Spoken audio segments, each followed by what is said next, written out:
Hi everyone and welcome to another video. I know it's been a long time since I've been in front of the camera instead of behind the camera, but I decided to sit here for today because this manga tag that I'm going to be doing is very speculative. I don't actually have covers and things to show you, so rather than actually just looking at a blank table for 10-15 minutes, I thought I should actually get in front so you have something to watch rather than just listening.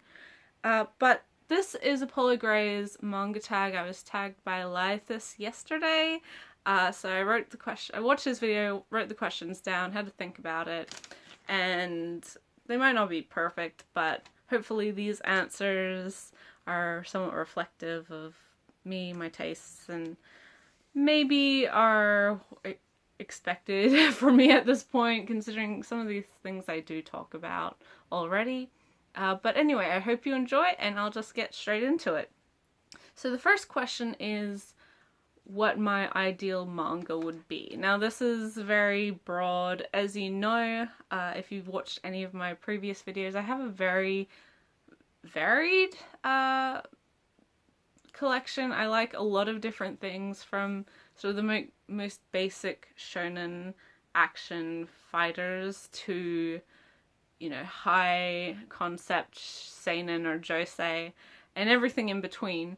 In saying that, for all of my manga, especially all of my favorite things, you can, one fundamental thing is that you can always tell that the author had a plan in mind, knew exactly what they wanted to end their series with, and because of that could foreshadow and really lay the foundations of the series early on.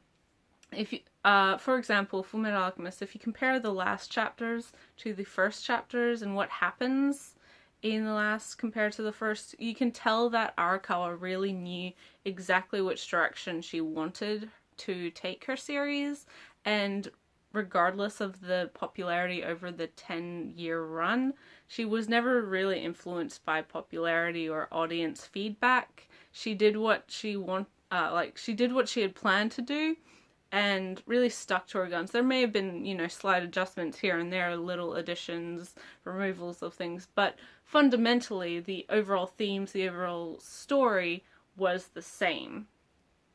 So in addition to that, all of my favorites really have very strong characters that have a lot of dimension to them. They're not flat 2D, have one characteristic to them that is emphasized to the nth degree. I like very human characters, which is why I tend towards seinen and josei. Shoujo and shonen really do kind of stay with very simple character tropes and arcs because they're for children. So yeah, I like very character driven and character strong pieces, as I think a lot of you would know at this point if you've seen any of my videos. But yeah, those are what I look for in my ideal manga. Question 2 is a series I loathe and a series I love. Now, I tend not to finish series that I truly loathe, but there is one that I'm going to talk about that's very popular, so I might get a lot of hate for it, but this is my opinion. You're free to enjoy it if you like it. Just, I have a lot of issues, and hopefully through my explanation you can understand why I have those problems. And again, I have a lot of series I love, but the one that I'm going to choose and talk about is one I've talked about before, but hopefully, again, will sort of give you an indication of the things I enjoy. So the series I loathe is Bakuman, the 20-volume series by Death Note team Oba and Obata. Now, why I really dislike this manga. The premise is fine. There's issues with it insofar as having a person as your ultimate goal and motivation. Like, it's not up to them whether or not... I find that, like, having a relationship as an end goal really removes the other person from the decision. But like, if we're talking about just shonen fantasy, sure, fine, whatever. The biggest issue I have with that is with Oba's writing.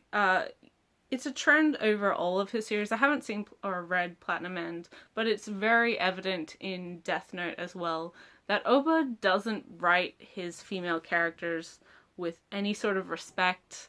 The way he treats women in his manga, again, removing their decisions from them, but also just really treating them like objects, and really talking down a lot to the characters.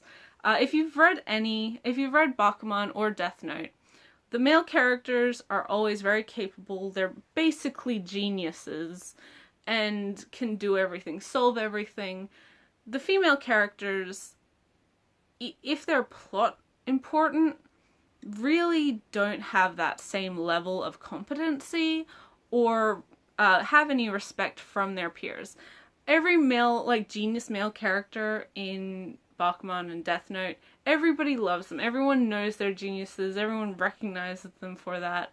And they can get away with pretty much anything because of that.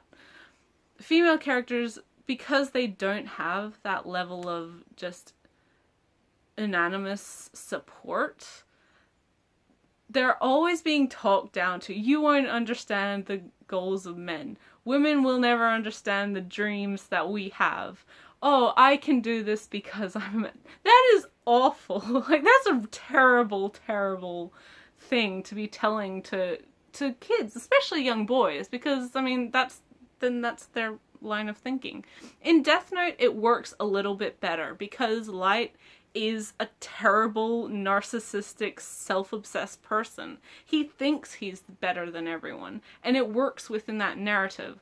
Within Bakuman, these are meant to be normal kids that have a dream and want to achieve it, but they're not meant to be some terrible sociopaths. It doesn't work to the same level when you have Kaya, who's throughout the entire series always supported them, always trying to help them, and they treat her awfully, terribly. Kaya has the worst things happen to her. She ends up married to someone who really seems like they don't like her at all. And the other female main character, she's meant to be this fundamental part of the story. She's the goal to reach, but we never see really any part of her struggle throughout the series until the very end. But by that point, it's really negated by everything else that's come before it. So, like I said, if you enjoy the series, then that's great. But the idea that female mangaka can't write shonen, every time a woman tries to write shonen manga in that manga, they always fail miserably. Which, if you have any idea of the actual... I mean, women aren't typically writing shonen, but there are some incredibly, incredibly popular female shonen authors, including Hiromu Arakawa, who I mentioned earlier, but Kazue Kato and the woman who writes Magi as well. I can't remember her name right now. There are so many fantastic female authors that it's a disservice to say that if you've written shoujo before, if you are a woman, you won't understand these what young boys want. Yeah.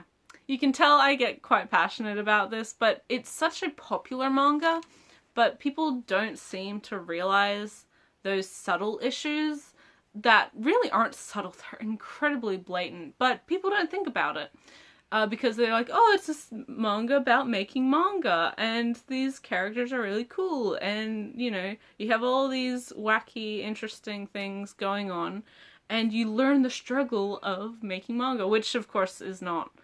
I mean, of course there's aspects that are true to life, but overall it's not... That's not how it works, guys. It's still fantasized and fictionalized. Yeah. Anyway, putting that aside, the series that I really love is Natsume's Book of Friends. And the reason I chose this is because it's technically a shoujo manga, but it is something for everyone. It's one of those series that you shouldn't just disregard because it falls under the shoujo beat imprint in English. Natsume's Book of Friends is one of the most popular all ages manga in Japan. It sells incredibly well. It's had 6 seasons of anime. They must be doing something right. But comparatively to Bakuman and what I was saying earlier about my ideal manga, is Natsume's Book of Friends is a character-driven narrative. And over the entire series, the entire 6 seasons if you're watching the anime, how Natsume evolves and grows over that time is incredibly subtle, but incredibly true to life.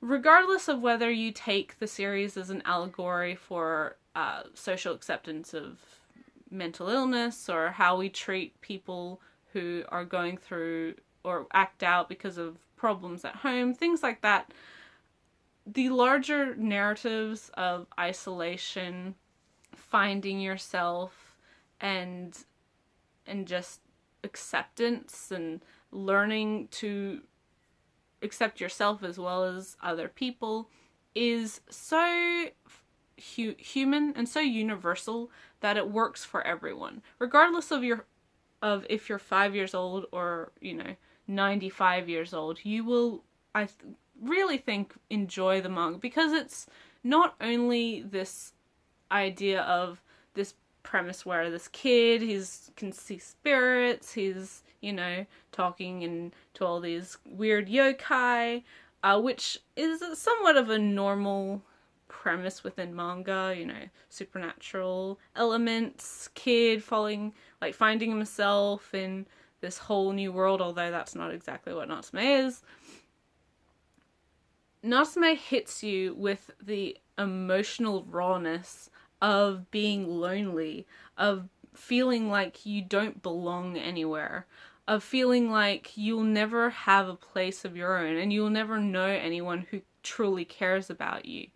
And that's really why majority of the stories, especially when it gets into Natsume's past, are incredibly heartbreaking and bittersweet, because Natsume, within the current, within his current time, is in a wonderful place. He's found himself a family. He's found friends who understand him, but it took so much work to get to this point. And he's still working through that. He's still meeting people in yokai who need him or who want to know him. And it's such a unusual thing for him. Up until this point, he was living his life in fear, not only of the weird monsters who only he could see and no one could really understand, but from being tossed from one relative to the other who couldn't put up with him after time.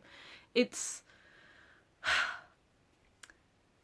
really something that you don't see a lot in manga, but like I said, it's universal. It's something that everyone can understand.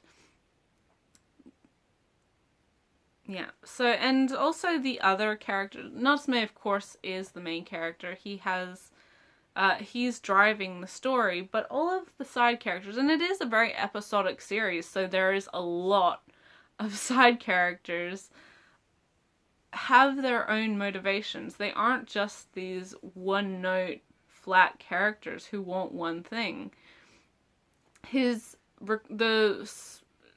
Lesser recurring characters, again, have very interesting and backstories, variety to them, and motivations. That's why I love it. I think it really does exactly what it wants to do while staying true to itself. And because of that, people can connect to it. It's not, it's not wowing you with some crazy, incredible plot, but just the complexity of the situation and the characters means that it's a worthwhile series and that you can emotionally connect to them. But yes, as you can see, I'm very much a Natsume fan, and I talk about it a lot, so I'm sure you guys know that I'm a fan of that anyway. I almost said chapter. Question 3 is 3 out of print or non-translated manga I want. Okay, so the first one is a out of print manga from Viz. I'm hoping that with the recent anime announcement we may be getting re-releases down the line. That is Banana Fish, the 19-volume shoujo manga. It follows 2 individuals involved in gang activity in 1980s New York. Yeah, I've never personally read it, but it's one that I've always wanted to. It's been out of print since far before I got into well, I say that, but there's a lot of volumes. A lot of them are out of print. It's very hard to get now, but it is one of those series that has always intrigued me. I've heard great things, aside from the ending being a bit of a letdown. Yeah, it's one that's very compelling to me. It's a very era-specific bubble of a story. The whole 1980s gang war setting, when it was being published in the 80s and 90s, it's... yeah, you don't get those sorts of things really that much anymore. And it, like I said, it's one I've heard a lot of really great things about. And I'm hoping that with the upcoming 2018 MAPPA anime of the series, we may see re-releases or Kanzenban editions, Viz, or maybe someone else has the license. That would be a great rescue. That would make my day. So yeah, so that's my first.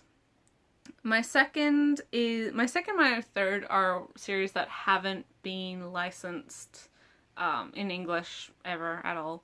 And the first one is Shimanami Tasugare, which is by the same author of Nobari no O, and follows this high school kid who finds himself in this weird sort of cafe lounge and sort of joins this group of people who renovate and restore old houses.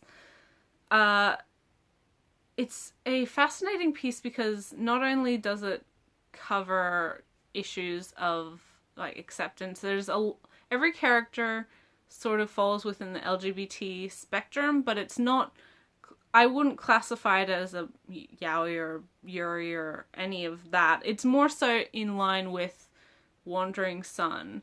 It's a realistic depiction of the issues that people face when they're not within the norm, quote unquote. It's really interesting. It's scanlated and I don't tend to read scans, but I heard really good things about it and I read the first couple chapters. It's marvelous. I really hope that someday we get that manga in English because, it's just, from what I've read, it's wonderful. But whether or not it's marketable in the US, I don't think it would be, but I mean, Vertical, Seven Seas, there are some great publishers that do release niche titles, so I'm hoping that someday we may see it on this side of the world. It's one that I would really love to have in my collection. And third is a series that I haven't read anything, but I've heard a lot of good things about. Again, they have French, like France has the license, so there's French translation, but I don't think anywhere else in the world has it, and there's not even scans or anything, and that is Rudolph Turkey. From what I can tell, it's about like gang war, maybe 1930s era. I'm not entirely sure. Like I said, I don't like, I haven't read any of it, and it's sort of hard to find, but everything I've seen of it looks wonderful. It's right up my alley. It has a very Bacano-esque feel, probably without the alchemy side of it, and more so a grounded version of that. But I like myself some gang craziness and gambling and that sort of thing, so yeah, and that would be I think that would be an interesting series to see, and I think it would fit in Yen's releases. I don't know. Maybe I'm just speculating, but yes. The fourth question is, are you happy with the current state of your collection? The short answer is yes. I've worked very, very hard to get my collection to this point.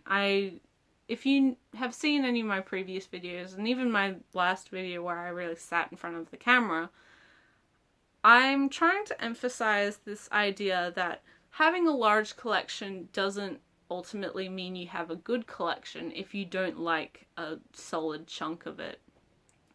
There's a lot of people who buy everything, or feel like they have to buy everything, and the YouTube community really facilitates that, because there's a lot of hype over new series, a lot of like encouragement that they want to hear your thoughts about this series, or are you picking up that series, and there's people who have a lot more subscribers than I, and are wonderful YouTubers. I think they're great at what they do, but sometimes watching their videos, you have to wonder really why they're buying certain things, because they have really no interest or enthusiasm for them. It might be because it was cheap, or they might be because, you know, I read the first couple things, I didn't like it, but I'm hoping it gets better.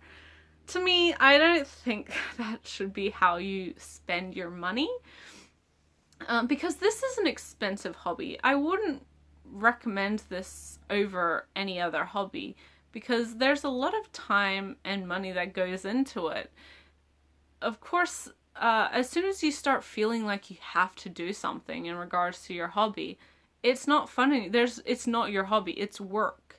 And for me, I don't want YouTube or manga to be work for me, or anime. I don't want any of that to be work for me. I already work. I work very hard. This is my escape. This is my go-to.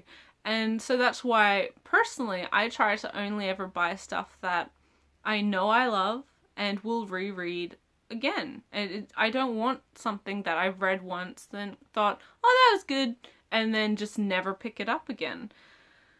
There are plenty of series that I enjoy, I really love, but that I'm not buying, because once I'm done with it, I'm never going to go back. Or if I am going to go back, I can always borrow it from a library, get the Kindle version, or borrow it from a friend. There are so many options these days that you don't have to be spending all this money on things that you're only somewhat interested in.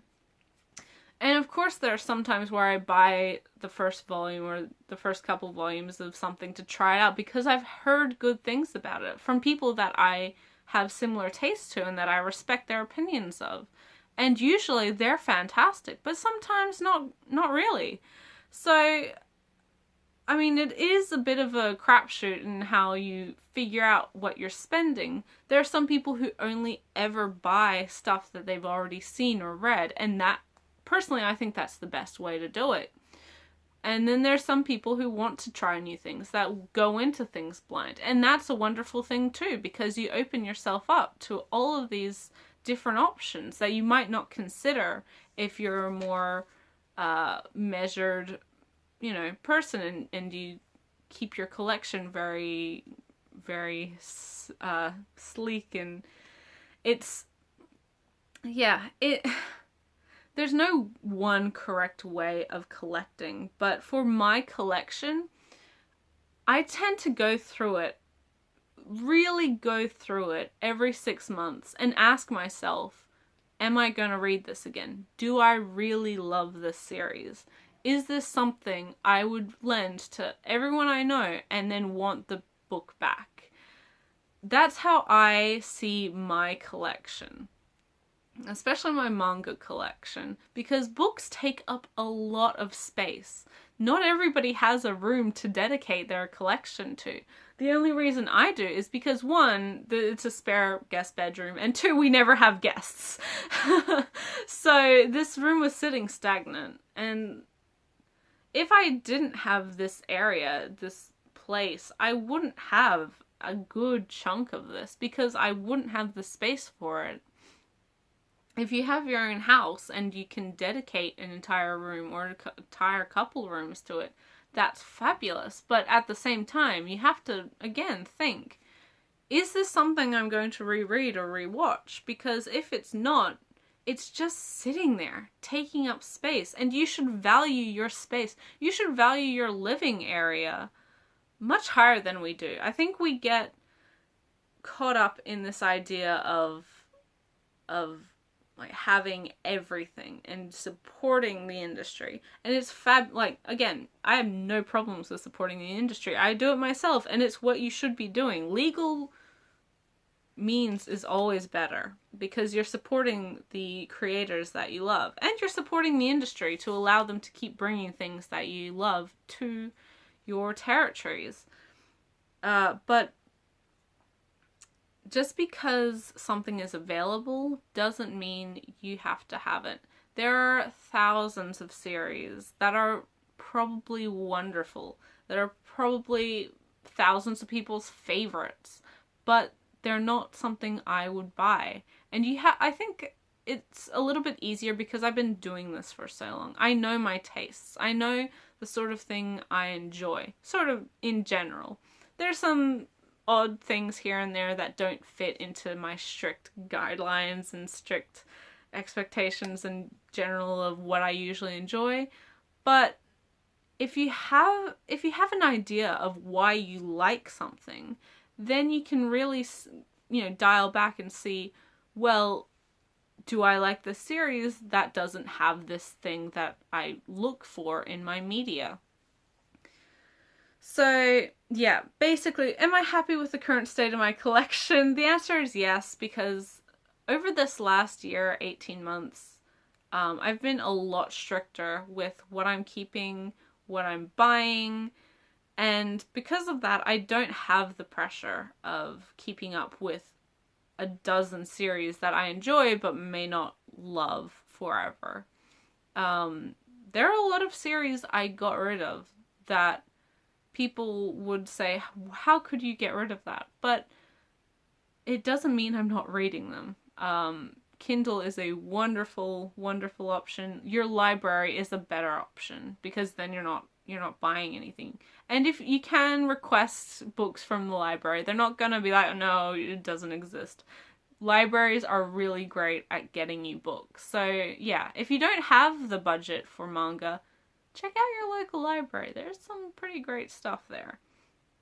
But yes, my collection in general, I'm very happy at the point where it is now. There are certain series that are upcoming in the next year, certain releases that I'm really looking forward to that maybe not everyone else is, but hopefully with those I'll have a more complete collection. And yeah, I look forward to it. It's exciting sometimes collecting manga, because there's so much good stuff coming out nowadays. We are so lucky. And finally, oh goodness gracious, this video is way longer than I expected. Do you plan on completing all the manga in your collection? Short answer, yes, of all the series that I really love. So there might be a couple like volume 1 stuff that I haven't gotten around to reading yet that I might not read or buy everything of. But in general, and even from those volume 1s, from what I can tell, and that, yeah, I mean, I'm not one to only buy bits and pieces of stuff or wait if I don't like something and try to wait until it gets better or wait until I hear it gets better. That's not me. I want to have the complete everything, and so I can go back to it and reread it and appreciate it for the entirety of its story. That was a long video. Thank you so much for watching. As for tagging people, I mean, if you're wanting to do it, that'd be great. I don't know who's been tagged already, so I'm sorry if you're waiting for a tag. This is my encouragement for you to try it, because it's some good questions. It is really good. Apollo, you did a good job.